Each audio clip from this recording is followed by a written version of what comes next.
তারা এর সমস্ত ফল ভোগ করবে। আমাদের পাপে কিচ্ছু হয়নি, তাদেরই পাপ। যারা আমার মেয়েকে এই পৃথিবী থেকে সরিয়ে দিয়েছে, দুর্ভাগ্য তাদের। আমাকে সবাই বলে রত্নগর্ভা। আমি সত্যিই রত্ন পেয়েছিলাম, যেটা আমি হারিয়ে ফেলেছি। তবে লড়াইটা আমি ছাড়িনি। আমরা সেই আর কোনো মেয়ের যাতে এরকম স্বপ্ন পূরণ করতে হারিয়ে না যেতে হয়, সেটা আমি সব সময় দেখব। ধর্ষণ নয়, আমার মেয়েকে খুনই করা হয়েছে। ও হয়তো হসপিটালে কিছু জেনে ফেলেছিল কিনা আমি জানি না, তবে খুব ভয়ে ছিল।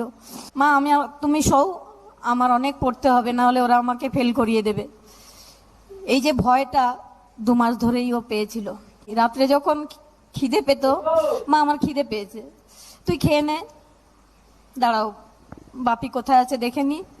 ফোন করে, বাপি আমার খিদে পেয়েছে, তুমি তাড়াতাড়ি বাড়িতে আসো।